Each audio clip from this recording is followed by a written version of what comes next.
शङ्करं शङ्कराचार्यं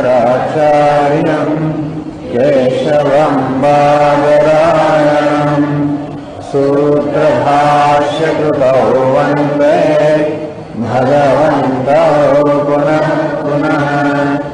ईश्वरो गुरुरात्मेति मूर्तिभेदविभागिने व्योमवद्व्याप्तदेहाय दक्षिणामूर्तये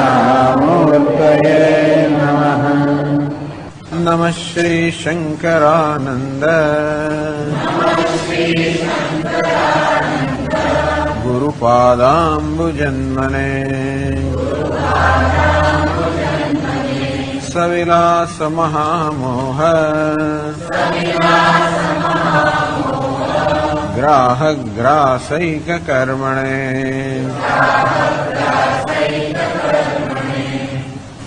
135 श्लोक थी। साक्षात्कृतात्मधि सम्यक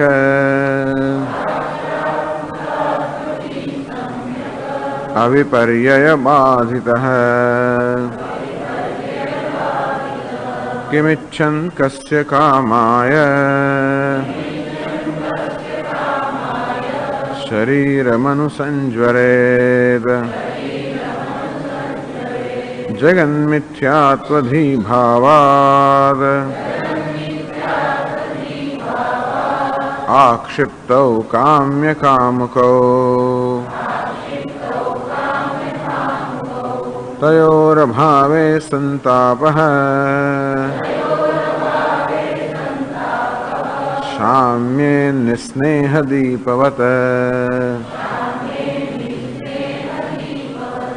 गन्धर्वपत्तने किंचित् नैन्द्रजालिकनिर्मितम् जानन् कामयते किन्तु जिहासतिह सन्निधम् आपातरमणीयेषु भोगेष्वेवं विचारवान् नानुरज्यति किन्त्वेतान् दोषदृष्ट्या जिहासते अर्थानामर्जने क्लेशः तथैव परिपालने नाशे दुःखं व्यये दुःखम् जिगर्थान् क्लेशकारिणः। साक्षात्कृत आत्मधि सम्यक अभिपर्य बाधितः। तो જેની બુદ્ધિમાં આત્મ સાક્ષાત્કાર થયો છે, અર્થાત જેના આત્માનું યથાર્થ જ્ઞાન છે, સમ્યક સારી રીતે જ્ઞાન થયું છે, અવિપર્ય બાધિત, જેના વિપરીત ભાવના અર્થાત દેહાત બુદ્ધિ વગેરે વિપરીત ભાવનાથી બાધિત નથી, અર્થાત જે આ પ્રકારે જ્ઞાનમાં નિષ્ઠા ધરાવે છે.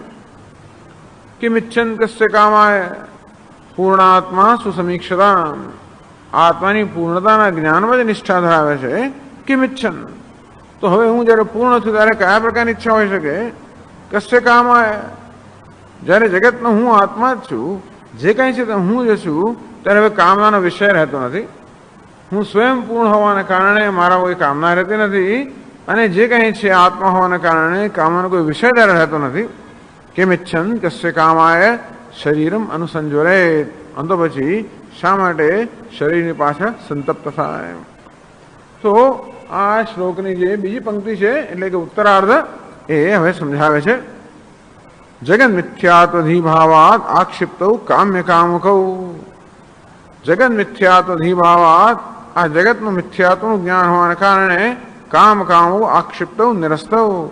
હવે કામ, કામ્ય અને કામુક, કામનાનો વિષય પણ રહેતો નથી, કામુક કામના કરનાર પણ રહેતો નથી. તોરભાવે સંતાપ સામ્યે શામ્યે, જ્યારે કામનાનો વિષય પણ નથી અને કામના કરનાર પણ નથી, ત્યારે એ બંનેના ભાવમાં સંતાપ શામ્યે સંતાપ શમી જાય છે. કેવી રીતે? નિસ્નેહ દીપવત.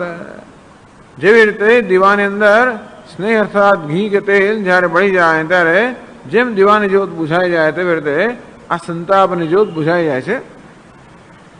તો કામ્ય કામુક જગતમાં જ્યારે સતત બુદ્ધિ હોય અને હું કામુક છું, આ જગતના વિષય કામ્ય છે, આ પ્રકારનો જ્યારે ભેદભાવ હોય ત્યારે સંતાપ જન્મવાનો જ એ સંતાપનો દીપક બુઝાઈ જાય છે જ્યારે આ જ્ઞાન પ્રાપ્ત થાય છે. ગંધર્વપત્તને કિંચિત ન ઇન્દ્રજાલિક નિર્મિતમ જાનન.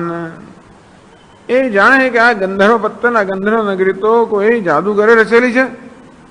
એથી જાનન, આવું જયારે જાણતો હોય ત્યારે ન કામાય તે, તો એ ગંધર્વ નગરીમાં કોઈ વિષયની કામના કરતો જાણે છે કે આ તો જાદુગર રચિત છે. હસન જિહાસદીદમ. ઓહો, આ તો બધું ગંધર્વ નગર છે, આ તો બધું ઐન્દ્રજાલિક છે, જાદુગર રચેલું છે, એમ જ્યાં હસીને જિહાસદી પરિત્યક્તમ ઈચ્છતી, એ ત્યાગવાની ઈચ્છા કરતો હોય છે, એ ક્યારે પણ ઈચ્છતો નથી. એટલે જાણે કે આ તો જાદુગર રચેલું છે. પોતે જે જુએ છે સત્ય જેવું માનતો હોય તો જરૂર એનાથી આકર્ષાય અને એને પ્રાપ્ત કરવાની ઈચ્છા જન્મે. પણ આ તો જાદુગરની રચના છે, માયાનું રચિત છે એવું જાણતો હોય તો હસે કે આ કેવું દેખાય છે, બધું ખરે કંઈ છે નહીં, કેવું દેખાય છે. તેમ જગત પણ આ પરમાત્મા નામના માયાવે રચેલું છે. જ્યાં સુધી આ જગતને સત્ય માનવામાં આવે ત્યાં સુધી જરૂર એ રાગ અને દ્વેષનો વિષય બને, તેથી કામના જન્મે જ. પરંતુ મહાન માયાવી રચેલું છે, કેવી સુંદર રચના છે. વાસ્તવમાં જ્યાં કંઈ નથી ત્યાં પણ કેવી સુંદર રચના છે. આ પ્રકારે જેને જ્ઞાન છે એ હસે જિહાસદી, તો કે નહીં આ જગતના વિષયો તો આભાસ, સુખ તો આભાસ છે. જગતના વિષયોમાં દેખાતો સુખ આભાસ હોવાના કારણે જિહાસદી એને ઈચ્છતો નથી, તો હસે છે, આનંદથી નો ત્યાગ કરે. એ હસન જિહાસદી, હસતા હસતા છોડવાની ઈચ્છા કરે છે, તો જ ખરેખર છૂટી કહેવાય. રડતા રડતા છોડે તો છૂટતું નથી આવતું. હસતા હસતા એ હસવામાં વિવેક રહેલો છે. આપાદરમણીયેષુ ભોગેષુ એવં વિચારવાન. આ પ્રકારે આ જગતના વિષયો આપાદરમણીયેષુ, જેમનામાં રમણીયતાનો આરોપ કરવામાં આવ્યો છે, એના માટે ભોગ્ય વિષય બના છે.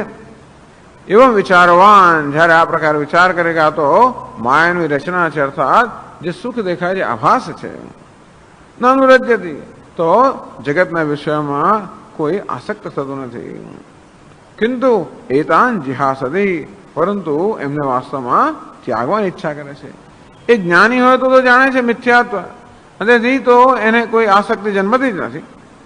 પણ અજ્ઞાની હોય છતાં વિવેક હોય તો પણ ઈચ્છતો નથી. જેને પરોક્ષ જ્ઞાન પણ હોય કે આ જગત મિથ્યા જેવું પરોક્ષ જ્ઞાન છે, તો પણ એનો વૈરાગ્ય જન્મે. તો બે પ્રકારના જ્ઞાન છે, એક પરોક્ષ જ્ઞાન, અપરોક્ષ જ્ઞાન. આ પરોક્ષ જ્ઞાન આપણે બહુ શાંતિ આપનારું હોય છે, અને અપરોક્ષ જ્ઞાન આનંદ આપનારું હોય છે. પરોક્ષ જ્ઞાન પણ આપણને બધા સંતાપને મુક્ત કરનારું હોય છે, કારણ કે આપણો વૈરાગ્ય જન્માવે. અને જેનું પરોક્ષ જ્ઞાન પણ છે કે આ જગત મિથ્યા છે, એ પણ પછી તો દોષ દુષ્ટ્યા જિહાસતી. પેલું પરોક્ષ જ્ઞાન હોવાના કારણે હજી મનમાં પેલા આ વિષયને ભોગવવાના જે આવેગો જે આવતા હોય, અંતેથી એ આવેગોથી મુક્ત થવા માટે દોષ દૃષ્ટિયા જિહાસતી. તો જ્યાં સુધી હજી જગતના મિથ્યાત્વનું અપરોક્ષ જ્ઞાન ન હોય, અર્થાત જગતના મિથ્યાત્વની આપણને એવી ખાતરી ન થઈ હોય અંદરથી, ત્યાં સુધી હજી આપણામાં જગતના વિષયો ભોગ બુદ્ધિ જન્માવી શકે. અંતો વિવેકપૂર્વક દોષ દૃષ્ટિયા જિહાસતી, આ દોષ દૃષ્ટિથી એમને ત્યાગવાની ઈચ્છા કરે છે. તો એનું દૃષ્ટાંત આપે છે, દોષ દૃષ્ટિના દૃષ્ટાંત આપે છે. અર્થાનામ અર્જને ક્લેશ. આ કંચન અને કામિની આ બે વિષયો છે જગતની અંદર, બંનેને માટે દૃષ્ટાંત આપે છે. કંચન એટલે કે ભાઈ ધન સંપત્તિ વગેરે. અર્થાનામ અર્જને ક્લેશ આ આપણી સ્ટેન્ડર્ડ વસ્તુ છે શાસ્ત્રની અંદર. તો મૂળ જહી ધનાગમ તૃષ્ણામ કંચન, મૂળ જહી ધનાગમ તૃષ્ણામ મનસ વિચિંત. શું છે ભાઈ? હા, મૂળ જહી ધનાગમ તૃષ્ણામ કુરુ સદબુદ્ધિ મનસ વિતૃષ્ણા. ધનાગમ તૃષ્ણામ જહી, તો ધન એટલે કે કંચન, એની તૃષ્ણા. અને ભાઈ બીજો શ્લોક તરત, નારી સ્તન ભરનાભિદેશમ દુષ્ટવા માગા. આ સ્ટેન્ડર્ડ વસ્તુ છે. એવી રીતે અહીંયા પણ આવી રીતે શ્લોક છે. અર્થાના અર્જને ક્લેશ તથૈવ પરિપાલને. આ ધન સંપત્તિ સત્તા પ્રતિષ્ઠા બધામાં પ્રાપ્ત કરવા મહાન ક્લેશ છે. આવ્યા પછી પકડી રાખી ખુરશીમાં જરાય સરો નથી. ખુરશીને મેળવો તમારો તો દમ નીકળી ગયો. વર્ષો કેટલા 30-50 વર્ષ થઈ ગયા પછી મળી ખુરશી, પણ જાળવી રાખવાનો તો બહુ મોટો ક્લેશ રહેલો છે ને પાછો. તથૈવ પરિપાલનમાં પણ બહુ જ ક્લેશ રહેલો છે. નાશ એ દુઃખમ, છેવડે ખુરશી ખેંચી લેવામાં આવે ભયંકર દુઃખમ, વ્યય દુઃખમ. અને ધન હોય ને આપણે વ્યય કરવો પડે ત્યારે પણ દુઃખ. દિગર્થાન ક્લેશ કારિણ, માણસ ફલિત સમજતો હોય તો હું કરે જ નહીં. ક્લેશ કારિણ અર્થાંધિક, સતત ક્લેશ કરનારા જે અર્થ છે અર્થાત ધન સંપત્તિ સત્તા પ્રતિષ્ઠા, મુમુક્ષુ તો એને ઈચ્છતો નથી આવતો. દિક અર્થાને ધિક્કાર છે ટૂંકમાં. જિહાસતી, આ બધી વસ્તુને દોષ દૃષ્ટિયા જિહાસતી, દોષ દૃષ્ટિથી ત્યાગવાની ઈચ્છા કરે છે. હવે 140માં શ્લોકમાં કહે છે આગળ, એવમ વિષયાણામ દુઃખ હેતુત્વમ પ્રદર્શ્ય, કે જગતના વિષયો દુઃખનું કારણ છે. 139 શ્લોકમાં દેખાડે ને અશોભનત્વમ દર્શયતિ રમણી આપાત રમણીયેષુ. તો આ જગતના વિષયોમાં રમણીયતાનો આરોપ કરવામાં આવે છે. એટલા જ માટે કે વાસ્તવમાં એ જેવા છે તે પ્રકારે એમનું આલોચન કરવામાં આવ્યું નથી. વસ્તુના માત્ર એક જ પાસાને જોવાને કારણે જે આકર્ષણ ઉત્પન્ન થતું હોય છે એને જયારે બધી જ રીતે તપાસવામાં આવે ત્યારે મનુષ્યનું મન આકર્ષણ મુક્ત થાય. એ માટે 140મો શ્લોક કહે છે અશોભનત્વમ, જ્યારે રમણીય માનવામાં આવે છે, શોભાસ્પદ માનવામાં આવે છે, સુંદર માનવામાં આવે છે, આકર્ષક માનવામાં આવે છે, એ વાસ્તવમાં કેવું એનાથી વિપરીત વિરુદ્ધ હોય છે. એ 140મા શ્લોકમાં બતાવે છે. માંસ પાંચાલિકાયાસ્તુ યંત્રલોલેંગ પંજરે સ્નાયવસ્થિ ગ્રંથિશાલિન્યાઃ સ્ત્રિયાઃ કિમિવ શોભનમ. તો આ પોતાના જે શિષ્યો છે, એવું સમજી લે આપણે કે એમના શિષ્યો પુરુષો છે, માટે સ્ત્રી વિશે જે રમણીયતાનો આરોપ પુરુષની બુદ્ધિ કરતી હોય છે એને સંદર્ભમાં કહેવામાં આવે છે. અને એનાથી વિરુદ્ધ વસ્તુ પણ એટલી જ સાચી જ છે કે માંસ પાંચાલિકાયાસ્તુ, તો આ તો માંસની પુતળી જે સ્ત્રી માટે કહેવામાં આવે છે. યંત્ર રોલે અંગ પંજરે, તો બધા અંગ જે છે એ તો જાણે કે પેલા યંત્ર હોય એવી જાતના યંત્રનો જાણે કે, તો યંત્રમાં કેવાય ને એક પ્રકારની ચંચળતા વગેરે હોય એ પ્રકારનો અહીંયા છે. વાસ્તવમાં શું છે? સ્નાયુ અસ્થિ ગ્રંથિશાલિન્યા. શેડો સ્નાયુ અસ્થિ અને ગ્રંથિ એટલે માંસના પિંડોનો માત્ર સમૂહ જ છે. સ્ત્રીયા કિમેવ શોભનમ, આમાં શું વડે શોભા છે? એટલે શિષ્યને કહે છે કે જે માટે તેના આકર્ષણ છે વાસ્તવમાં છે શું? એતન માંસ વસાદ વિકારમ મનસે વિચિંતય વારંવારમ. તો માંસ ચરબી વગેરેનો વિકાર છે એ પ્રકારે જયારે મનને, તો કે આ બીજું એક ડાયમેન્શન છે.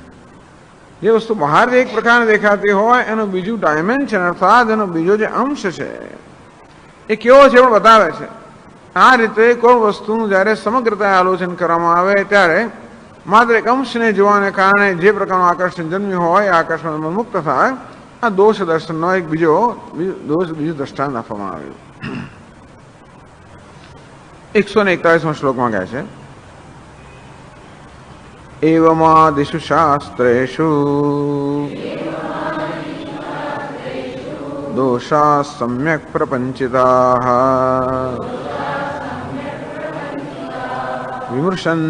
વિમર્શન્નનિશં તાને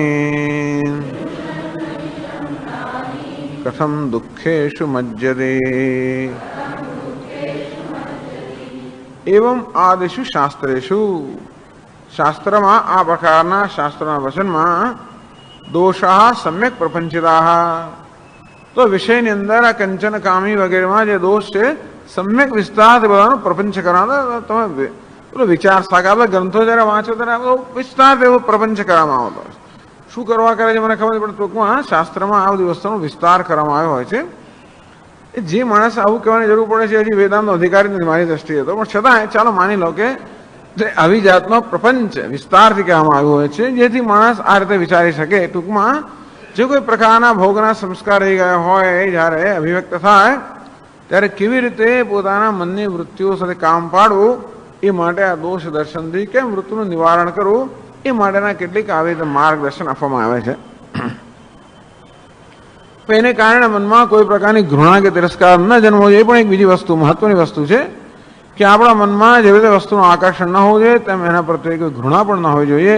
આપણું મન જગતના વિષયો પ્રત્યે રાગ અને દ્વેષ બંનેમાંથી મુક્ત હોવું જોઈએ. એ મહત્વની વસ્તુ છે. ક્યારેક ક્યારેક આ બધું આ દોષ દર્શન વધારે પડતું કરવામાં આવે ત્યારે મનમાં એક ઘૃણા પણ ઉત્પન્ન થતી હોય છે. એ પણ બરોબર નથી. એ પણ હેલ્ધી તંદુરસ્ત વસ્તુ નથી. વૈરાગ્યનો અર્થ રાગ અને દ્વેષ બંનેનો અભાવ. માત્ર રાગનો અભાવ એ રાગને સ્થાને દ્વેષ સ્થાપિત કરવામાં આવે એને વૈરાગ્ય માનવામાં આવતો છે ઘણી વાર. એ બરોબર નથી. રાગ અને દ્વેષ બંનેનો અભાવ. એવં આદિષુ શાસ્ત્રેષુ દોષાઃ સમ્યક પ્રપંચિતાઃ. તો આ પ્રકારે વિષયના દોષનું વિસ્તારથી શાસ્ત્રના આવા વચનોમાં વિસ્તારથીનું નિરૂપણ કરવામાં આવ્યું છે. અને છે વિમૃશન.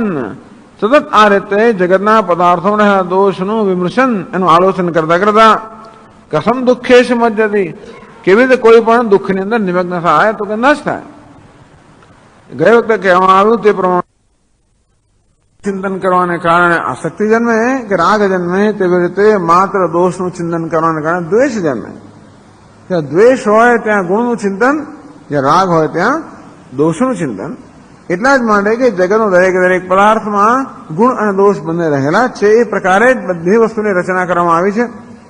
એવું કંઈ પણ નથી જેમાં દોષ ના. કવિ લોકો તો બહુ બધું કહેતા હોય છે કે ચંદ્ર આવો સુંદર છે તો પણ એમાં એક કલંક છે. દરેક દરેક વાત એ દોષ. કોયલનો આટલો કામ કંઠ મધુર છે તો રંગ કાળો છે.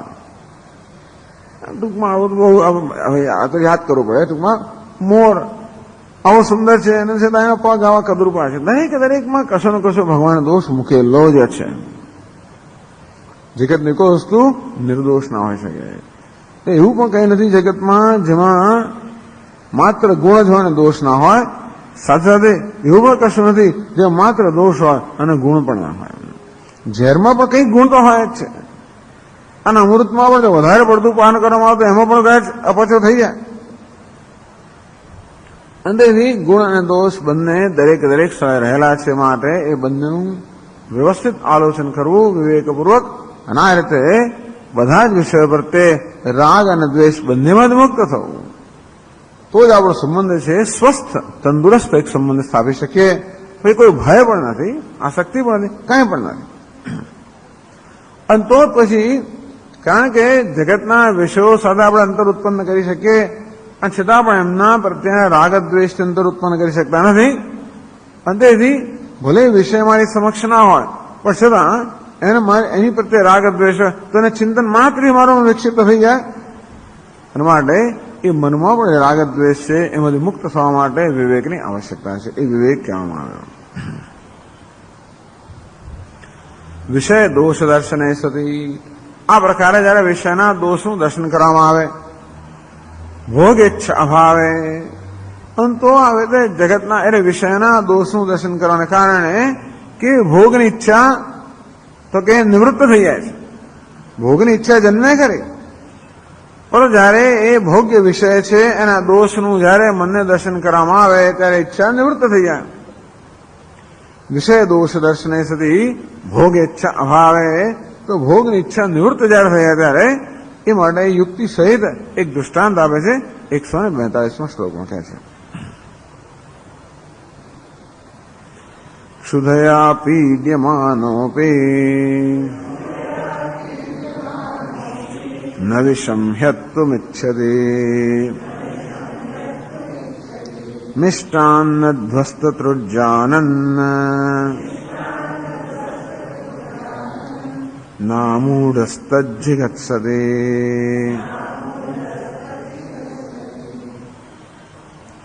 ક્ષુધયા પીડ્યમાનોપી. કોઈ મનુષ્ય હોય જે ક્ષુધાથી ભૂખથી પીડાઈ રહ્યો હોય ન વિષમ્યત્વમિચ્છતિ. ગમે તેટલી ભૂખથી પીડાતો હોય માણસ તો પણ ક્યારેય વિષ ખાવાની ઈચ્છા ના કરે. અથવા જયારે એવું જાણવામાં આવે કે જે ભોજન તારી સમક્ષ છે, બિચારો 3 દિવસનો ભૂખ્યો છે અને ભોજન પર તૂટી પડવાની તૈયારીમાં જ છે, એ વખતે એને કહેવામાં આવે કે આમાં વિષ છે, નહીં અત્તું વિચ્છરી, એ જયારે જરૂર એ કોઈ રીતે ખાવાની ઈચ્છા ન જ કરે. એટલે બિચારો ક્ષુધાથી પીડાઈ રહેલો મનુષ્ય પણ જયારે, એટલે જેને ક્ષુધાની પીડા છે એવો મનુષ્ય પણ જયારે આ ભોજનમાં વિષ છે એવું જાણવાથી જયારે ઈચ્છા ન કરે, ત્યારે મિષ્ટાન ધ્વસ્ત તૃડ, ત્યારે મિષ્ટાન ખાવાને કારણે જેની તૃષ્ણા એટલે જેની તૃડ એટલે કે જેની ક્ષુધા નિવૃત્ત થઈ ગઈ છે. તો ક્ષુધાથી પીડાઈ રહેલો મનુષ્ય પણ જયારે વિષ મિશ્રિત ભોજન અન્ન ખાવાની ઈચ્છા ન કરે, એટલે ઈચ્છા કરીએ તો ઈચ્છા નિવૃત્ત થાય. ઝેર છે તો કે નહીં જાય, ઈચ્છા નિવૃત્ત થઈ જાય. આમ દોષ દર્શન, પહેલા એને અન્નમાં ગુણ દેખાતો હતો કે આ વસ્તુ મારી ભૂખ સંતોષ છે, પણ જયારે એમાં દોષનું દર્શન થયું કે નહીં આમાં તો વિષ છે, અને ત્યારે તરત એની ભોજન કરવાની એટલે ખાવાની ઈચ્છા નિવૃત્ત થઈ ગઈ. તો જયારે ક્ષુધાથી પીડિત મનુષ્યમાં આવું થતું હોય ત્યારે મિષ્ટાન ધ્વસ્ત તૃડ જાનન અમૂઢ, તો એની જગ્યાએ અમૂઢ હોય અર્થાત વિવેકી મનુષ્ય હોય. મિષ્ટાન ધ્વસ્ત તૃડ, મિષ્ટાન ભોજનથી ધ્વસ્તા વિનસ્તા તૃડ તૃષ્ણા આકાંક્ષા, તો જેની ભૂખ વગેરે મિષ્ટાન ભોજન કરવાને કારણે જેની ભૂખનો સંતોષ થઈ ગયો છે, એવો અમૂઢ જ્ઞાની પુરુષની વાત કરે છે કે જ્ઞાની પુરુષ તો જાણે કે મિષ્ટાનનું ભોજન કરવાને કારણે જે પ્રકારની તૃપ્તિનો અનુભવ માણસ કરે એ પ્રકારની તૃપ્તિનો અનુભવ જ્ઞાનથી કરતો હોય છે. આ તો અમૂઢ એટલે વિવેકી, તો વિવેકી મનુષ્ય જાણે છે, વિવેકી છે, એટલે વિવેકીને દોષ દર્શનથી તરત અસર થાય. અવિવેકી મનુષ્ય હોય એને દોષ દર્શન કરવાનું કહીએ તો કદાચ અસર જલ્દી ન થાય. જે વિવેકી મનુષ્ય છે એ તો દોષ તરત અસર થાય. અમૂઢ જે મૂળ નથી, વિવેકી છે. અને કોની સરખાવી શકાય? મિષ્ટાન, એટલે મિષ્ટાન ભોજન કરવાને કારણે જેની તૃષ્ણા તૃપ્ત થઈ ગઈ છે, સંતુષ્ટ થઈ ગઈ છે. જાનન, એ જયારે જાણતો હોય ઇદમ વિષમ જાનન, આ તો વિષ એવું જયારે જાણતો હોય ત્યારે તદ ન જિગત્સતી, તદ વિષમ ન જિગત્સતી ન અત્તમિચ્છતી, તો જરૂર એ પેલા વિષને ખાવાની ઈચ્છા ન કરે. એમાં તો કહેવું જ શું, કહેવું તો કે ન્યાય કે ક્ષુધાથી પીડિત મનુષ્ય હોય એ પણ વિષ મિશ્રિત અન્ન જયારે ખાવાના ઈચ્છતો હોય ત્યારે મિષ્ટાન નથી જેને સંતોષ છે, અર્થાત જેની ક્ષુધા નિવૃત્ત થઈ ગઈ છે અને જે તૃપ્તિનો અનુભવ કરી રહ્યો છે એવો મનુષ્ય તો વિષ મિશ્રિત ભોજન ખાવા ના ઈચ્છે. એમાં કહેવાનું જ શું, કહેવાનો અર્થ એ છે કે જ્યાં સુધી આ વસ્તુના દોષની ખબર ના હોય ત્યાં સુધી એને ભોગવાની ઈચ્છા જન્મે, પણ જેવા દોષનું જ્ઞાન થયું કે તરત પેલી ઈચ્છા કે નિવૃત્ત થઈ જાય છે. એનું દૃષ્ટાંત આપ્યું કે વિષય દોષ દર્શને સતી, આ વિષયના દોષના દર્શન થાય ત્યારે ભોગની ઈચ્છા જે છે નિવૃત્ત થઈ જાય છે. આ તો જ્ઞાનીની વાત કરવામાં આવે છે, આટલી સાધકની પણ નહીં. એટલે મળે દૃષ્ટાંત મિષ્ટાન નથી જેને તૃપ્તિ થઈ છે, તો જ્ઞાન જેને તૃપ્તિ થઈ છે છતાં પણ આ વિપરીત ભાવના જે રહી ગઈ હોય, કદાચ પેલી વિપરીત ભાવના રહી ગઈ હોય તેને કારણે કદાચ મનમાં પેલી ભોગની ઈચ્છા જન્મે, તો પણ દોષ દર્શનથી એ તરત જ નિવૃત્ત થઈ શકે. એનું આ દ્રષ્ટાંત આપ્યું. હવે એની ચર્ચા બહુ રસદાયક ચર્ચા, બહુ ઇન્ટરેસ્ટિંગ, કે બહુ રસપ્રદ ચર્ચા છે. નનુ પ્રારબ્ધ કર્મણ પ્રબલત્વાત જ્ઞાનનો બી ઈચ્છા ભવેદિતિ. આપણે તો કહ્યું કે જ્ઞાની કોને કહેવાય? જેણે પોતાની જાતને પ્રારબ્ધને સમર્પિત કરી છે. અંતેથી પ્રારબ્ધ એ જેના મનમાં જુદા જુદા સંકલ્પો જન્માવતો હોય એનો સ્વયં કોઈ સંકલ્પ છે નહીં. હી ઇઝ નો એજન્ડા, એને કોઈ સંકલ્પ નથી. એવું હોવાને કારણે હવે પ્રારબ્ધ એટલે સમષ્ટિ જે પ્રકારનો સંકલ્પ એના મનમાં જન્મ આવે એ સંકલ્પ પ્રમાણે વર્તતો હોય છે. કોઈ પ્રકારનું વર્તન છેવટે કોઈ સંકલ્પમાંથી જન્મેલું હોય છે. જેનો પોતાનો કોઈ સંકલ્પ ના હોય ત્યારે પ્રારબ્ધ જે પ્રકારના સંકલ્પ જન્મ આવે એ પ્રકારનું વર્તન હોય.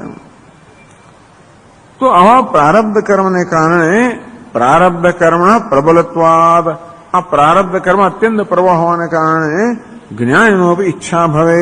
ધારો કે જ્ઞાનીમાં પણ ઈચ્છા જન્મે તો પ્રારબ્ધ કેવું તો આપણે કહી ના શકીએ. અને એવું પ્રારબ્ધ હોય જે ઈચ્છા જન્માવનારું હોય તો જ્ઞાનીમાં પણ ઈચ્છા જન્મે તો શું? ઇતિ આશંક્ય સત્યાવિચ્છાયામ પ્રીતિ પુરસ્સરમ ન ભૂંગતે. એનામાં ઈચ્છા જન્મે તો કે એનામાં ઈચ્છા જન્મે તો પણ અને ઈચ્છાને પૂરી કરે તો પણ પ્રીતિપૂર્વક આસક્તિપૂર્વક તો ન કરે. એટલે કદાચ વસ્તુ એ ભોગવે તો પણ એ પ્રીતિપૂર્વક તો ન ભોગવે. 143માં શ્લોકમાં કહે છે પ્રારબ્ધ કર્મ પ્રાબલ્યાત ભોગેષ્વિચ્છા ભવેદ્યદે ક્લિશ્યન્નેવ તદાપ્યેષઃ ભુંક્તે વિષ્ટિગૃહીતવત.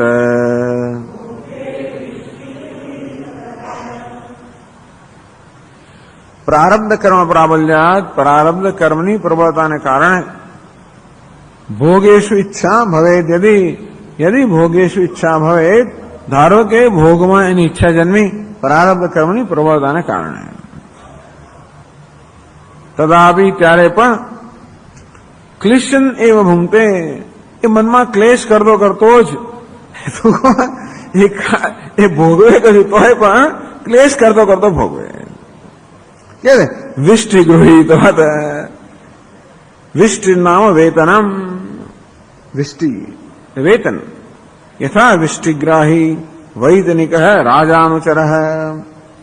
ઘણા પેલો આપણે શું કહેવાય, પેલો દાડીઓ અથવા તો ઘણી વાર ગામડાની અંદર શું થાય કે પેલા જમીનદારો હોય કે પેલા રાજાઓ હોય એ લોકોને પકડીને લઈ જાય વેઠ કરાવવાની પાસે, અને એને થોડું ઘણું કદાચ એને થોડો ઘણો પગાર આપે ના આપે એવું જ છે. આવો વિષ્ટિ એટલે વેઠ, આવો વેઠીઓ હોય એટલે જેને વેઠ કરવાની છે, ટૂંકમાં જેને કોઈ પ્રકારની સ્વતંત્રતા નથી. વૈતનિક રાજા અનુચર, આ રાજાનો બિચારો અનુચર હોય, સેવક હોય. પરાધીન સન, પરાધીન છે. શુભમ કર્મ કરોતી, તો રાજા બળજબરીની પાસે કામ કરાવતો હોય, ક્યારેક સારું કામ કરાવે, ક્યારેક ખરાબ કામ કરાવે, પેલો કરતો હોય છે. અર્થાત પોતાના સંકલ્પથી કે પોતાની ઈચ્છાથી કરતો નથી, કર્મ કરે ત્યારે પણ અંદરથી વિરોધ સાથે કરતો હોય. તથા દૈવાધીનો જ્ઞાની દ્વિધ કર્મણી પ્રવર્તતે, અંતે રીતે દૈવને અર્થાત પ્રારબ્ધના અધીન જે જ્ઞાની છે પણ શુભ કે અશુભ કર્મમાં પ્રવૃત્ત થતો હોય છે, એમાં એની પોતાની કોઈ ઈચ્છા હોતી નથી. ટૂંકમાં એ એને કોઈ રીતે સહકાર નથી આપતો.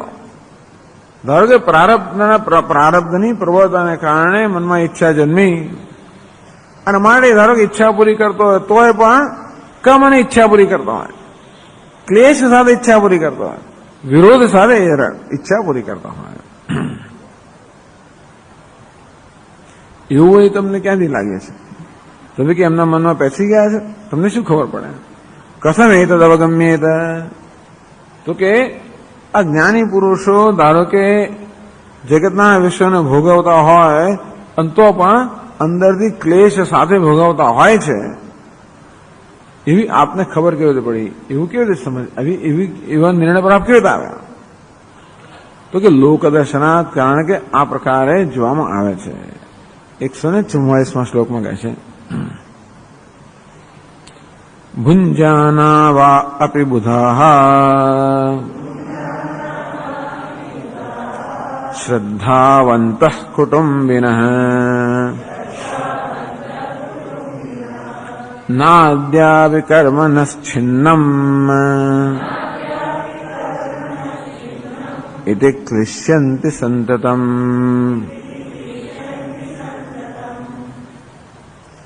ભુંજાનાઃ વા અપી બુધાઃ, આ બુદ્ધિમાન મનુષ્યો, જ્ઞાની પુરુષો. હવે બુધાઃ એટલે બુદ્ધિમાન મનુષ્ય સમજવા, વિવેકી મનુષ્ય પણ સમજાય કે જ્ઞાની મનુષ્ય પણ સમજાય. શ્રદ્ધાવંત કુટુંબિન, શ્રદ્ધાવંત શ્રદ્ધાવાન, કુટુંબિન અને એક પ્રકારનું કુટુંબ ધરાવનારા, કુટુંબમાં રહેનારા, શ્રદ્ધાવાળા, બુધા બુદ્ધિમાન કે જ્ઞાની પુરુષો, ભુંજાના હાવા, ધારો કે એ લોકો વસ્તુ ભોગવતા પણ હોય તો પણ અંદરથી કકડાટ કરતા કરતા, ટૂંકમાં આ માણસો ભોગવે તો પણ કકડાટ કરતા કરતા, એ વસ્તુ ક્લિશ્ચન ને ક્લેશ કરતા કકડાટ કરતા કરતા. શું? ન અદ્યાપ કર્મ નિશ્ચિન્નમ, અરે જો ને હજી પણ અમારું કર્મ પૂરું થયું નથી. ના એટલે કે અમારે માટે અદ્યાપી હજી સુધી પણ કર્મ ન છિન્નમ, અરે કર્મ હજી સુધી પણ અમારા માટે પૂરું થયું નથી, હજી પણ અમારા કર્મ માટે કર્મને કારણે ભોગ ભોગવવા પડે છે. એ સંતતમ ક્લિશ્ચંતી, આમ સતત મનમાં ક્લેશ કરતા કરતા, કકડાટ કરતા કરતા જ માત્ર જગતના વિષયનો ભોગવતા હોય છે. કોઈ પ્રેમથી રુચિથી નથી ભોગવતા, પણ હવે તે ક્લેશથી ભોગવે છે. એટલે ભગવાને ત્રીજા અધ્યાયમાં કહ્યું પણ ખરું, આવૃતમ જ્ઞાનમેતેન જ્ઞાનિનો નિત્ય વૈરિણા કામરૂપેણ કૌંતેય દુષ્પુરેણ નલેન છે. આવૃતમ જ્ઞાનમેતેન, આ તો અજ્ઞાની પુરુષે ત્યાં વાત કરી ગીતામાં જો કે કામ કેવો છે? દુષ્પુરેણ, આગળ કહેશે એના માટે અનલેન છે. આ કામ કેવો છે? તો કે એ અગ્નિ જેવો છે જે ક્યારેય પુરાઈ ન શકે. તો કે આ વિવેક એમનું જ્ઞાનના નિત્ય વૈરિણા, આ કામ જે છે એ જ્ઞાનનો નિત્ય વૈરી છે. અવિવેકી મનુષ્યનો વૈરી નથી, નિત્ય વૈરી નથી, પણ જે વિવેકી મનુષ્ય છે એનો નિત્ય વૈરી છે.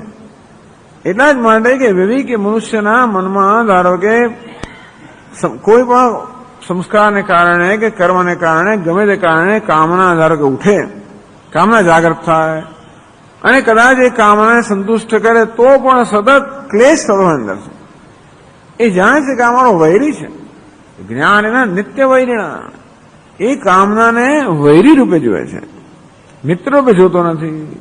તે અવિવેકી મનુષ્ય છે, એના મનમાં જયારે કામના જન્મે ત્યારે ખુશ થાય, એનામાં રાગ જન્મે તો ખુશ થાય, એને મિત્ર રૂપે જુએ છે. એ તો કામના પૂરી કર્યા પછી જે ધોકા ખાવા પડે એને કારણે પછી ખબર પડે. જેમ પેલો વાંદરો હોય અને વાંસા પર એક પછી એક પ્રહારો થયા કરે. હાથમાં પેલી મગફળી પકડી રાખી છે, બરડની અંદર હાથ નાખ્યો અને મુઠ્ઠીમાં મગફળી પકડી રાખી છે અને વાંસા પર એક ફટકો પડ્યો અને મુઠ્ઠી ખોલતો નથી, હાથ બહાર કાઢવા જાય છે, હાથ બળીને બહાર નીકળતો નથી, બિચારો ભાગી શકતો નથી, વાંસા પર બીજો પ્રહાર થયો. અવિવેકી મનુષ્ય એને એમ કે આ મગફળી મારી મિત્ર છે, આ મુઠ્ઠી ભરેલી મગફળી મારી મિત્ર છે. એ સમજતો નથી કે આ પાછળ જે વાંસા પર પડે છે એને એ બે વસ્તુને એ તો કે આ બંને વસ્તુનો જે સંબંધ જોઈ શકતો નથી. મગફળી ત્યાં છે અને પ્રહાર અહીં પડે છે એટલે એને એમ કે આ જુદી વસ્તુ તો એવું નથી, આ ત્યાં જે મગફળી મુઠ્ઠીમાં પડે એને કારણે અહીંયા પ્રહાર પડે છે. એટલે અવિવેકી મનુષ્ય કદાચ બેનો સંબંધ ન જાણવાને કારણે એ કામનાને વૈરી ન જાણતા હોય. તો વિવેકી મનુષ્ય જાણે છે કે જે કંઈ બધે દુઃખ પડે છે બધું આને કારણે પડે છે, અને માટે મનમાં જયારે કામના જન્મે ત્યારે પણ એ દુઃખી થતો હોય છે, એ કામનાને વૈરીના રૂપમાં જોતો હોય છે. એવું જ કંઈ કે આ શ્રદ્ધાવંત કુટુંબિન, આવું વર્ણન કેમ કર્યું ખબર ના પડી, પણ પેલો તો બીબલો જ્ઞાની હોય તો ખાલી વિચરણ જ કરતો હોય, એને વળી કોઈ ફરજ ના પડી શકે ને. ટૂંકમાં પ્રારબ્ધ એનું જુદા પ્રકારનું, એટલે તેથી એ સ્વતંત્ર છે કશું ના ભોગવવા માટે. એ કુટુંબની મધમાં હોવાના કારણે થોડી સ્વતંત્રતા ના હોય. શ્રદ્ધાવાન હોવાના કારણે, કુટુંબી હોવાના કારણે, કુટુંબના સભ્યો વગેરે હોવાના કારણે પણ કદાચ એને જે કઈ તો કે ઈચ્છા એ પૂરી કરવાની ફરજ પડતી વધારે કે તો પણ ક્લિશ્ચન તો પણ મનમાં ક્લેશ કરતા કરતા, કકડાટ કરતા કરતા એ આ પ્રકારની ઈચ્છા પૂરી કરવા હોય છે. એવું સંતતમ એ પરથી અમે કહીએ છીએ કે ક્લિશ્ચન તદાપી એશા ભૂંગતે વિષ્ટિ ગૃહિત પેલાને પોતાને રેઠિયાને પકડી લેવામાં આવે હોય અને જેવી તેને સ્વતંત્રતા હોતી નથી તેમ આ જાણે છે કે મને સ્વતંત્રતા નથી, અને તેથી એ ધારો કે ઈચ્છા પૂરી કરતો હોય એ બરોબર છે, પણ અંદર ક્લેશ કરતા કરતા નनु તત્વવિદામ સંસાર નિમિત્ત તાપ અનુપન્ન. આ તાપ તો જ્ઞાની પુરુષની વાત કરે, એમને ક્લેશ થાય. આપે તો કોઈ જ્ઞાની કોને કહેવાય? હંમેશા એ આનંદમાં જ હોવો જોઈએ. નनु તત્વવિદામ સંસાર નિમિત્ત તાપ અનુપન્ન. જે તત્વવિદ મનુષ્ય હોય, જ્ઞાની પુરુષ હોય, એમને સંસારને કારણે મનમાં સંતાપ જન્મે, એ તો બરોબર, એ તો યુક્તિયુક્ત નથી. જ્ઞાન વૈયર્થ આપાદાત. તો જ્ઞાન વ્યર્થ ગયું. જો જ્ઞાન હોય ને તો પણ ક્લેશ જન્મે તો જ્ઞાન વ્યર્થ ગયું કહેવાય. આપ કહો છો કે તેવી રીતે આ પોતાની ઈચ્છા પૂરી કરતા કે ભોગ ભોગવતા મનમાં ક્લેશ કે સંતાપ જન્મે છે, તો સંતાપ અને જ્ઞાન એ બે સાથે કેમ હોઈ શકે? તો આ પ્રકારનો સંતાપ અને જ્ઞાન સાથે હોઈ શકે એવું ગ્રંથકાર બતાવવા માંગે છે. જ્ઞાન વિવેક, આ પ્રકારનો સંતાપ અને વિવેક સાથે હોઈ શકે એવું ગ્રંથકાર 145માં શ્લોકમાં બતાવે છે. નાયમ ક્લેશોત્ર સંસાર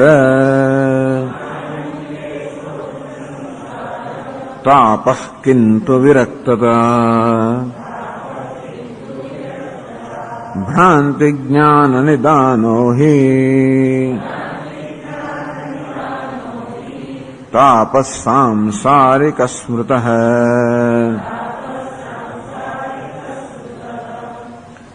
નાયમ ક્લેશ સંસાર તાપ.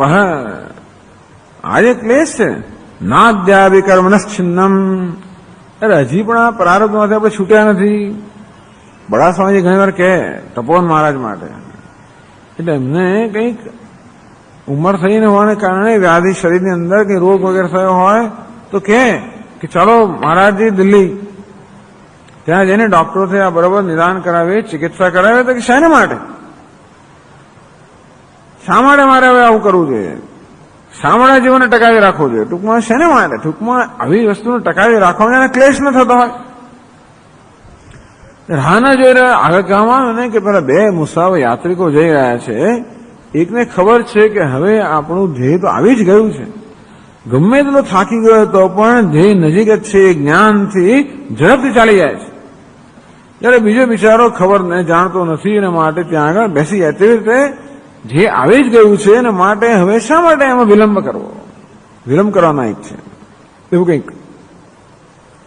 આ પ્રકારનો ક્લેશ થતો હોય. નાયમ ક્લેશ અત્ર. તો ધારો કે વિવેકે જ્ઞાની પુરુષના મનમાં આ પ્રકારનો ક્લેશ જન્મતો હોય. નાદ્યાવિ કર્મનશ્ચિન્નમ. અરે રે, હજી પણ અમારું આ પ્રારબ્ધ કર્મ પૂરું થયું નથી. એમ અનુતાપાત્મક. આવો જે સંતાપ થતો હોય એ સંસારનો તાપ નથી. સંસાર તાપો ન ભવતી. એ સંસારનો તાપ નહીં. ત્યારે શેનો સંતાપ છે? કિંતુ અત્ર વિરક્તતા. આ તો એનો વૈરાગ્ય બતાવે છે. આ જે સંતાપ છે કે ક્યારે આ કર્મમાંથી છૂટીશું, ક્યારે આ વસ્તુમાંથી છૂટીશું. આ પ્રકારનો જે સંતાપ છે એ વિરક્તનો સંતાપ છે. એ કોઈ આસક્તિનો સંતાપ નથી. આસક્તિનો સંતાપ જન્માવે કે મને ક્યારે મળશે, ક્યારે ભોગવીશ, જતું ના રે મારી પાસેથી, ભોગવ્યા જ કરું, છૂટે નહીં. આ પ્રકારનો સંતાપ જન્મતો હોય છે એ આસક્તિનો સંતાપ છે. ક્યાં માથે પડ્યું, ક્યાં આવ્યું, ક્યારે છૂટીશું, આ પ્રકારનો સંતાપ છે એ વિરક્તિનો. એટલે આવું હોય એટલે વિરક્તિ હોય એવું નિયમ નથી, પણ વિરક્તિનો સંતાપ છે. એટલે બે પ્રકારના સંતાપ બતાવે છે. એક આસક્તિનો સંતાપ અને બે છે વિરક્તિનો સંતાપ. એટલે આ વિવેકી જ્ઞાની પુરુષના મનમાં આ જગતનો વ્યવહાર કરવાની ફરજ પડે છે. આ વ્યવહાર કરવાની ફરજ પડે અને એટલે એ કામ અને કે ક્લેશ સાથે વ્યવહાર કરતો ક્યારે પૂરું થશે? કદાચ વ્યવહાર કોઈને કોઈ પ્રકારનો વિક્ષેપ એનામાં જન્માવતો હોય એના માટે એનું જે સુખ છે એ સુખમાંથી થોડો વંચિત રહી જાય.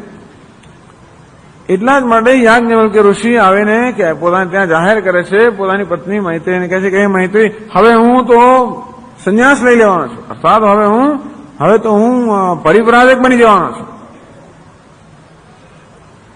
તમને શું દુઃખ છે? કઈ દુઃખ નથી.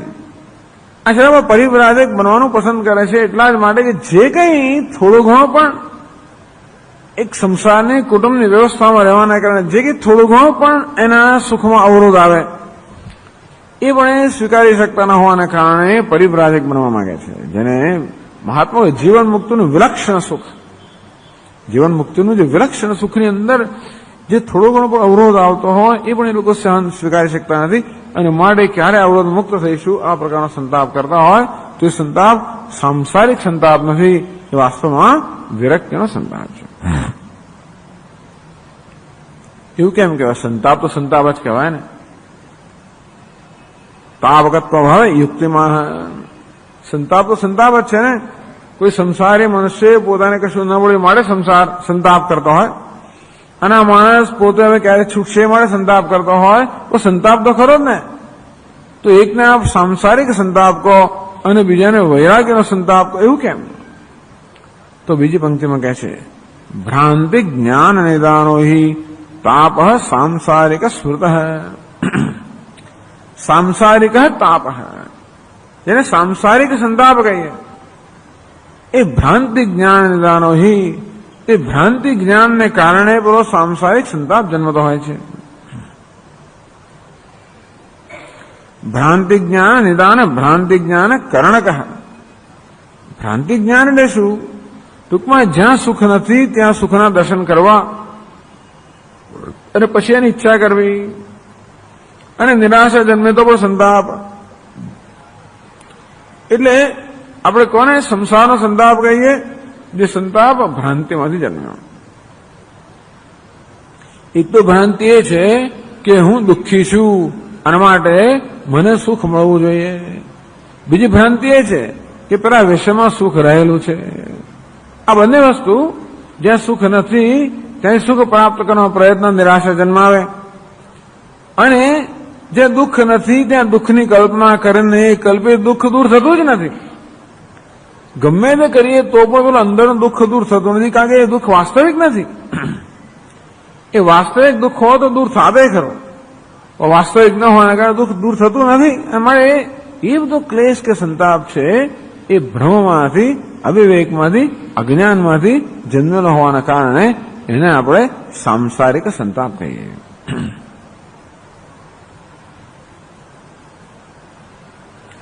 સ્મૃત પૂર્વાચાર્ય, પૂર્વના આચાર્ય કહેલું છે કે સંસારનો જે સંતાપ છે તો ભ્રાંતિમાંથી, અજ્ઞાનમાંથી, અવિવેકમાંથી જન્મેલો છે. અયમ તો વિવેક જ્ઞાન મૂલત્વાદ ન તથાવિધ ઇત્યર્થ. જયારે જ્ઞાની પુરુષનો કે વિવેકનો સંતાપ છે એ તો વિવેકમાંથી જન્મે, વિવેકમાંથી સંતાપ જન્મે. આપણે જાણીએ છીએ કે આ ખોટું છે, જે કરી રહ્યા છે ખોટું છે, જાણતા હોઈએ એને સંતાપ જન્મે. આપણે જાણીએ છીએ ખોટા રસ્તે જઈ રહ્યા, ઘણી વાર થાય એકને બદલે બીજો રસ્તો લઈ લેવામાં આવે, જાણીએ છીએ કે આ ખોટો રસ્તો છે, તો બહાર નીકળવાનો રસ્તો નથી મળતો, એટલે જેટલું અંતર જવું પડે. ઘણી વાર શું છે કે બે રસ્તા પેલું ડિવાઈડર હોય ને, 1 માઇલ લાંબુ હોય, એક ટર્ન લેવાનો રહી ગયો, પછી પાછા ફરવો તો ક્યાં ક્યાં જઈને પાછા ફરવું પડે. એ પાછા એ જતી વખતે કેવો ક્લેશ થાય. જાણીએ છીએ કે આ ખોટું છે, છતાં પર જવું પડે છે. આ ક્યારે પૂરું થશે? આ ડિવાઈડર કઈ જાણી છે કે ખોટી દિશામાં જઈ રહ્યા છે, અને જેટલું જઈએ એટલું પાછું આવવાનું છે. એ જે ક્લેશ છે પેલા વિવેકમાંથી, સમજ જ્ઞાનમાંથી જન્મેલો છે. અને જયારે માણસ જાણતો જ ન હોય, આરામથી જતો હોય, અને પછી જે ક્લેશ જન્મ્યો હોય મળે જ નહીં, અને ક્લેશ જન્મે કેવો છે? અવિવેકમાંથી જન્મેલો ક્લેશ છે. એટલે વિવેકમાંથી માણસે ક્લેશ જન્મે, એને આપણે સાંસારિક સંતાપ કહેતા નથી. એ વિવેકજન્ય સંતાપ છે. એ વાસ્તવમાં અંતઃકરણને શુદ્ધ કરનારો છે, જ્યારે ભ્રમમાંથી જન્મેલો સંતાપ ભ્રમને વધારનારો છે. એટલો ફેર છે. અયમ ક્લેશ વિવેક મૂલ હૈ, અવિવેક મૂલો વાયથી કુતો અવગમ્યતે. અમુક જે ક્લેશ મનમાં જન્મ્યો, અમુક પ્રકારનો ક્લેશ વિવેકમાંથી જન્મ્યો છે, બીજા પ્રકારનો ક્લેશ અવિવેકમાંથી જન્મ્યો છે. કથમ અવગમ્યતે, એ કેવી રીતે નક્કી થાય? ઇતિહાસંખ્ય કામ નિવર્તકત્વાદ વિવેક મૂલ. તો આ ક્લેશને કારણે થાય છે શું? એ મહત્વની વસ્તુ છે. તો એક ક્લેશ એવો છે જેને કારણે કામ જન્મે છે, કે કામમાં વૃદ્ધિ થાય છે. બીજો ક્લેશ એવો છે જેને કારણે કામની નિવૃત્તિ થાય છે. એટલે જે ક્લેશને કારણે કામની વૃદ્ધિ થાય એને આપણે સાંસારિક તાપ કહીએ, અને જે ક્લેશને કારણે કામનાની નિવૃત્તિ થાય આપણે એને વિવેકજન્ય સંતાપ કહીએ. તો 146માં શ્લોકમાં ગ્રંથકારે કહે છે, વિવેકેન પરિક્લિશ્યન અલ્પભોગેન તૃપ્યતે અન્યથાનંત ભોગેપી નૈવ તૃપ્યતિ કરહિચિત.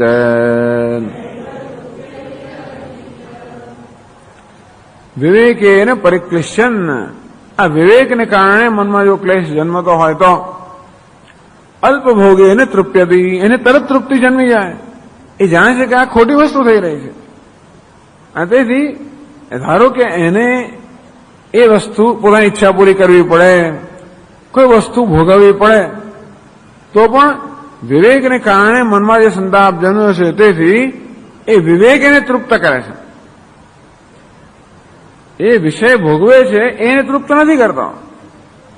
અલ્પ ભોગે એને તૃપ્યથી, માત્ર થોડોક જ ભોગ લેવાથી એને તૃપ્તિ જન્મે છે, એટલે કે એની તૃપ્તિ પેલા વિષયના ભોગમાંથી જન્મતી નથી પણ વિવેકમાંથી જન્મે છે. એ જાણે છે કે આ ઈચ્છા છે મિથ્યા છે, અને માટે કોઈ સાચું સુખ એમાંથી પ્રાપ્ત થવાનું નથી. આ પ્રકારનો વિવેક હોવાના કારણે ધારો કે ઈચ્છા જન્મી કે ધારો કે વ્યવહાર કરવો પડ્યો તો વ્યવહાર કરે, અને અલ્પ ભોગમાંથી એને તૃપ્તિ જન્મતા. એ કોઈ પ્રેમથી વ્યવહાર ના કરે, પણ એ ક્રમ અને અથવા તો અનિચ્છાએ વ્યવહાર કરતો હોય. જ્યારે અન્યથા અનંત ભોગે બી, એટલે બીજો અવિવેકી મનુષ્ય છે જે આસક્તિથી વ્યવહાર કરતો હોય છે. અનંત ભોગે બી, એને ગમે તેટલા ભોગના વિષય આપવામાં આવે તો પણ નૈવ તૃપ્યતિ કરી, ક્યારેય પણ એનામાં તૃપ્તિ જન્મતી નથી. એટલે એને સંતાપ થાય છે, મને મળ્યું નહીં, મને મળ્યું નહીં, મને વધારે જોઈએ, ક્યારે મળશે, શું થશે, સંતાપ. તો એ સંતાપ કેવો છે, જેમ જેમ એને વધારે મળે તેમ તેમ એની તૃષ્ણા વધારે થતી જાય અને ક્યારે પણ સંતોષ ન થાય. તો જે સંતાપથી કામમાં વૃદ્ધિ થાય એ સંતાપ સાંસારિક સંતાપ છે. જ્યારે પેલાનો સંતાપ કેવો છે, ક્યારે છૂટું, ક્યારે પૂરું થાય, અને એ સંતાપ જે છે એ કામનાને નિવૃત્ત કરનારો છે. અને એટલે એટલા માટે કહીએ છીએ કે એક સંતાપ વિવેકમાંથી જન્મેલો છે, બીજો સંતાપ આસક્તિમાંથી જન્મેલો છે. એક સંતાપ વૈરાગ્યનો સંતાપ છે, બીજો સંતાપ સંસારનો સંતાપ છે.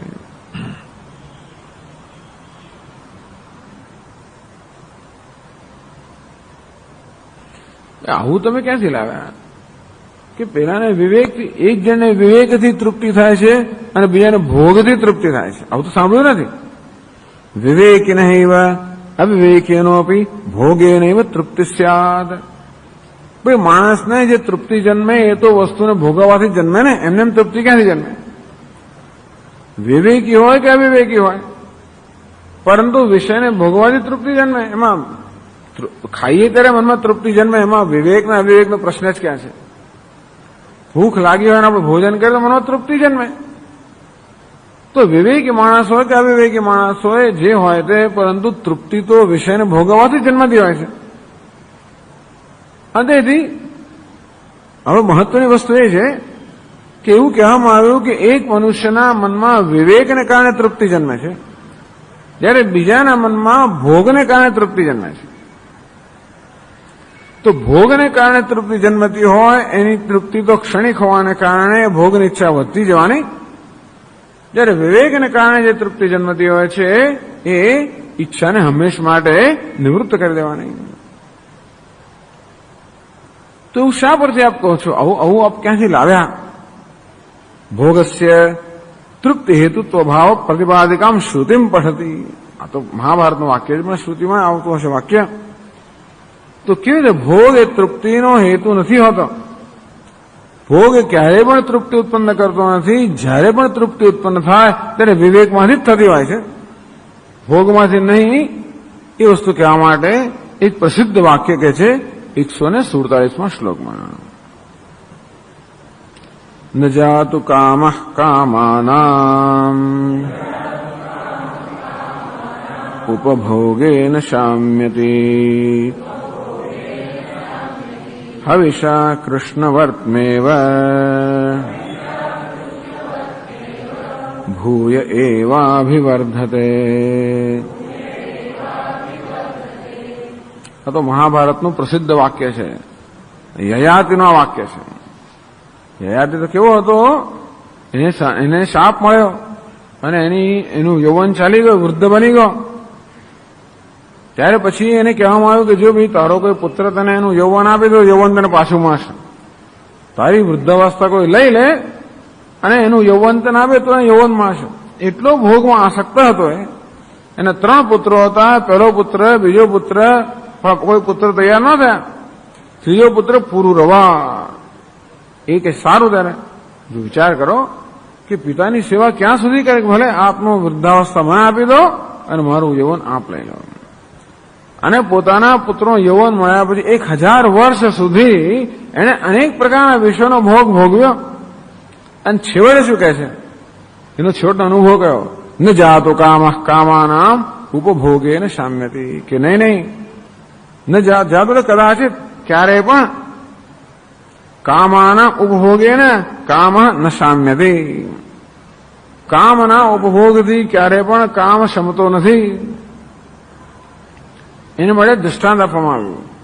હવિષા કૃષ્ણ વર્તમાં એવ ભૂય એવ અભિવર્ધતે. કૃષ્ણ વર્તમાં એટલે કે અગ્નિ. કૃષ્ણ એટલે કાળો.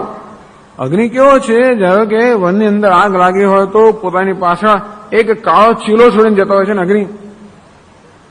અગ્નિ કેવો છે, પોતાની પાછળ એક કાળો ચીલો માર્ગ છોડીને જાય. કૃષ્ણ વર્તમાં જે કાળો ચીલો પાડતો હોય એના અગ્નિ.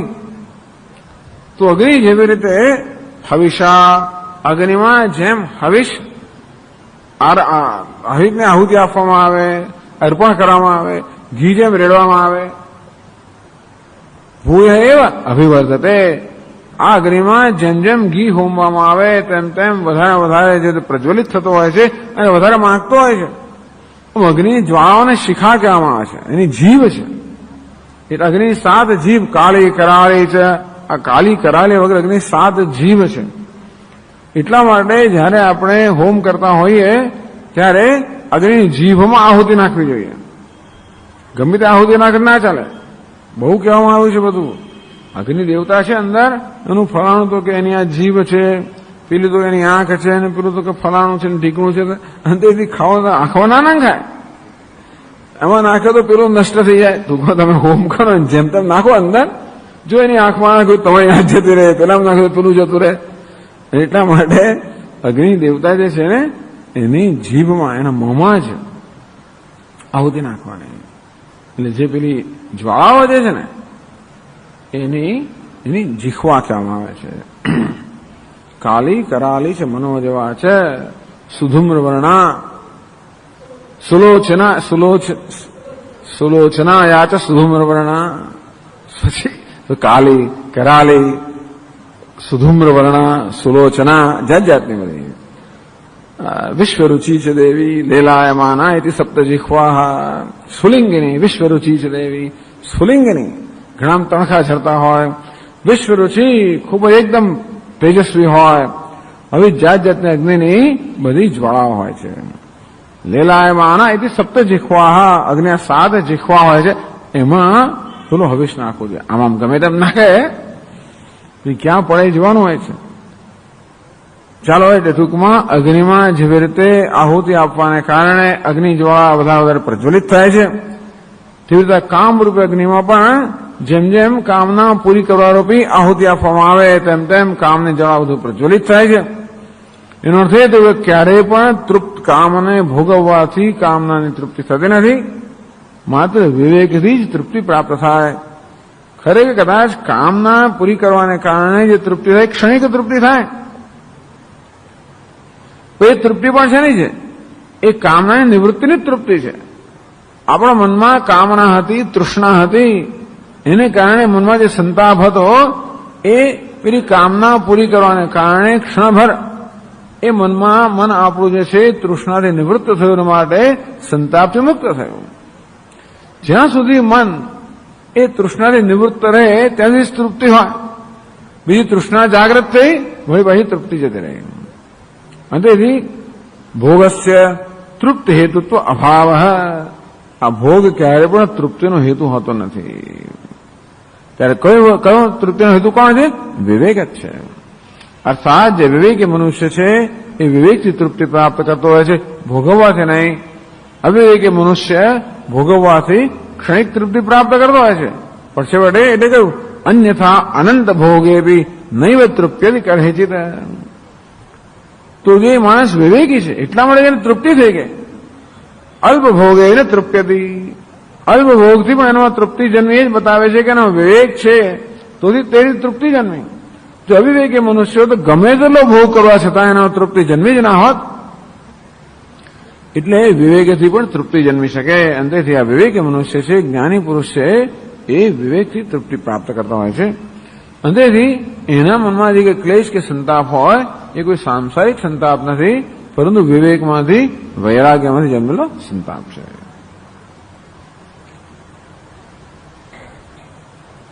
ચાલો એને પછીનો શ્લોક પણ કરી નાખો. વિવેક મૂલસ્ય ભોગસ્ય તૃપ્તિ હેતુત્વ અનુભવ સિદ્ધમ. અનુભવનો વિષય છે. પેલું વાક્ય કહેવામાં આવ્યું શાસ્ત્રમાંથી, પણ આપણે અનુભવનો વિષય છે કે વિવેકપૂર્વક જે ભોગ હોય એ તૃપ્ત કરનારો છે. ભોગ નહીં પણ વિવેક અંશ જે તૃપ્ત કરનારો છે એ અનુભવ સિદ્ધમ 148માં શ્લોકમાં કહે છે. પરિજ્ઞાયોપભુક્તો હિ ભોગો ભવતિ તુષ્ટયે વિજ્ઞાય સેવિતશ્ચોરઃ મૈત્રી મેતિ ન ચોરતામ.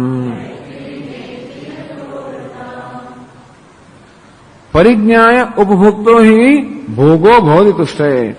પરિજ્ઞાય જ્યારે આપણો જ્ઞાન હોય, વિવેક હોય, અયમ ભોગ એતાવાન એવમ પ્રયાસ સાધ્ય હતી. આ ભોગ આટલો જ છે ભાઈ અને આટલો પ્રયાસ કરવો પડે છે એવું જાણતા હોઈએ. પરિજ્ઞાય ઇતિ એવમ અનુભવપૂર્વક અલમ બુદ્ધિ હેતુ દૃશ્યતે. ટૂંકમાં ભોગની અંદર આપણે આસક્ત ન થઈ જઈએ. એટલે કહે છે ને ઈશાવાસ્ય ઉપનિષદ, તેને ત્યક્તેન ભુંજીથા. ભોગવતી હોય ત્યાગથી, અર્થાત આસક્તિના ત્યાગથી ભોગવો. તો આ પ્રકારે જે મનુષ્ય વિવેક મનુષ્ય કદાચ વિષયોનો ભોગ કરતો હોય ત્યારે આસક્તિથી નહીં પણ જ્ઞાનથી, વિવેક જ્ઞાનથી. અયમ ભોગ એતાવાન. આ ભોગ છે આટલો જ છે. એવમ પ્રયાસ, એને માટે આટલો પ્રયાસ કરવો પડતો હોય છે, એને કારણે આ બધું થતું હોય છે. આ બધા ભોગની અંદર આખી જે ભોગની પ્રક્રિયા છે એ ભોગની પ્રક્રિયાથી જે સભાન છે એને માટે તો અલ્પ ભોગથી અલમ બુદ્ધિ જન્મતી હોય કે પૂરતું છે. પરિજ્ઞાય ઉપભુક્તો હિ ભોગો ભવતિ તુષ્ટયે. પરિજ્ઞાય આ જ્ઞાન કે સમજ સહિત જે ભોગવવામાં આવે છે એ ભોગ તુષ્ટિનું, તૃપ્તિનું કારણ બને છે. એ પરિજ્ઞાન તૃપ્તિનું કારણ બને છે ભોગ કરતા પણ. નનુ તૃષ્ણા હેતો ભોગસ્ય. જો આ વાત કેવી છે, આમ તો કહેવામાં આવ્યું કે ભોગ વાસ્તવમાં તૃષ્ણા જન્માવે છે. જેમ અગ્નિમાં જેમ જેમ લાકડું વળતણ કે પછી આહુતિ નાખવામાં આવે તેમ તેમ અગ્નિ જેમ વધારે પ્રજ્વલિત થાય, તો આહુતિ જેવી રીતે અગ્નિને વધારે પ્રજ્વલિત થવાનું કારણ બને છે, તેવી રીતે આ ભોગ પણ વાસ્તવમાં તૃષ્ણાને વધારે તીવ્ર બનાવવાનું કારણ હોય છે. તો એ જ ભોગ તૃષ્ણાને શાંત કેવી રીતે કરે? નનુ તૃષ્ણા હેતો ભોગસ્ય.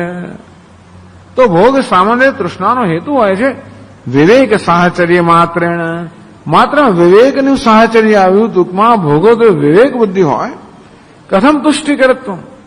જે ભોગ તૃષ્ણા કરવામાં પ્રસિદ્ધ છે કે ભોગ હંમેશા તૃષ્ણા ઉત્પન્ન કરે, પણ જયારે ભોગની તો વિવેક આવે તો તૃષ્ણા ઉત્પન્ન કરવા માટે તુષ્ટિ ઉત્પન્ન કરે. ભોગનો સ્વભાવ બદલાઈ ગયો. ભોગ સ્વયં તો વધારે તૃષ્ણા ઉત્પન્ન કરનાર છે, પરંતુ એની સાથે જયારે વિવેક સંકળાયેલો હોય ત્યારે એ જ ભોગ તૃષ્ણા ઉત્પન્ન કરવાના બદલે તુષ્ટિ ઉત્પન્ન કરે એવું કેવી રીતે બની શકે? અર્થાત ભોગનો સ્વભાવ કેમ બદલાઈ જાય? સહચારી વિશેષ વસાદ, એની સાથે સહચારી કોણ છે? વિવેક સહચારી છે. એ ભોગ પણ અવિવેકની સાથે હોય ત્યારે જ માત્ર તૃષ્ણા ઉત્પન્ન કરવાનું સાધન બને. એ ભોગ પણ જયારે વિવેકની સાથે સંકળાયેલો હોય, એનો વિવેકની સાથે સહચાર હોય ત્યારે તૃપ્તિ કરનારો નીવડે. સહચાર વિશેષ વસાદ વિપરીત કાર્યકાર્યત્વ લૌકિકે દુષ્ટમ. આપણે આપણા રોજના વ્યવહારમાં જોઈએ છે કે કેવો સહચાર કેવો છે, તો એની સાથેનો માણસ કેવો છે એ બહુ મહત્વનું બની જાય છે. એટલે કહ્યું વિજ્ઞાય સેવિત ચોર.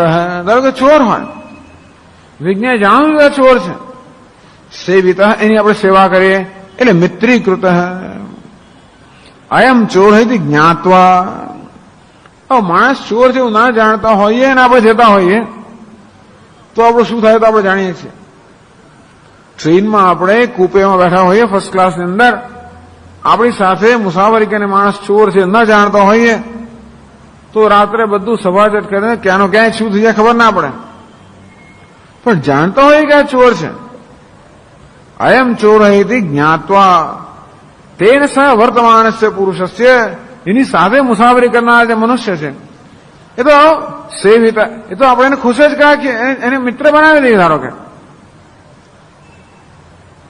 પુરુષસ્ય ચોરો ન હોય, એ માણસ માટે પેલો ચોર નથી. તમે ચિંતા ના કરશો સ્વામીજી. આપણે કે ઘણા લોકો એવું કહેતા હોય છે ને, ઘણા લોકો એવું થતું હોય, આપણે તો પણ ઘણા અનુભવ હોય છે કે સામાન્ય રીતે જે બીજાઓને પીડા આપનારો હોય, બીજાઓને દુઃખ આપનારો હોય, માણસ ગમે તે કરનારો હોય, એ પેલા કે તમે ચિંતા ના કરશો, તમને કઈ નહીં કરો, તમને કઈ નહીં થાય. જરાક એને પાણીનો પ્યાલો લાવી આપ્યો, જરા કંઈ કર્યું હોય, ટૂંકમાં એને કોઈ આપણો મિત્ર બનાવી દીધો હોય તો એ ચોરપણું રહેતું નથી. આને માટે નથી રહેતું, ભલે બીજા માટે રહેતું હોય. તેમ ભોગપણું આ વિવેકી માણસ માટે રહેતું નથી. જાણે છે કે આ ભોગ આવું કરનારો છે, એટલા જ માટે એ અસાવધાન બની જતો નથી, અંદર ઝંપલાવતો નથી, પણ હંમેશા સાવધ રહેતો હોય છે. એની સાવધાનીને કારણે પેલો ભોગ એનામાં કોઈ પ્રકારનો સંતાપ જન્માવતો નથી, તૃષ્ણા ઉત્પન્ન કરતો નથી. જેમ પેલો ચોર પણ કે ડાકુ પણ હોય, રક્ષણ કરે આપણું રક્ષણ કરે. તમે ચિંતા ના કરશો કે આવશે જોઈ લઈશ, તમે તો સુઈ જાઓ એવું કે આપણને. કારણ કે આપણે હવે મિત્રતા જાણીએ છીએ, મિત્રતા થઈ ગઈ છે. એવી રીતે આ ભોગ પણ એવો છે. વિવેકી મનુષ્ય સાહચર્ય કોનું સાહચર્ય છે મહત્વની વસ્તુ છે. અવિવેકનું સાહચર્ય હોય તો ભોગ આપણો દુશ્મન છે. વિવેક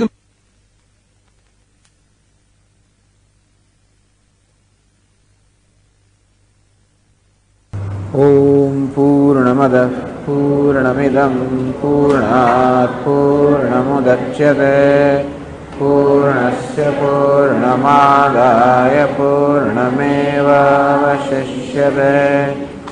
ઓમ શાંતિ શાંતિ શાંતિ. શંકરં શંકરાચાર્યં કેશવં બાદરાયણં સૂત્રભાષ્યકૃતૌ વંદે ભગવन्तौ પુનઃ પુનઃ. ઈશ્વરો ગુરુરાત્મેતિ મૂર્તિભેદવિભાગિને વ્યોમવદ્વ્યાપ્તદેહાય દક્ષિણામૂર્તયે નમઃ. ઓમ શાંતિ શાંતિ શાંતિ. હરિ ઓમ. શ્રી ગુરુભ્યો નમઃ. હરિ ઓમ.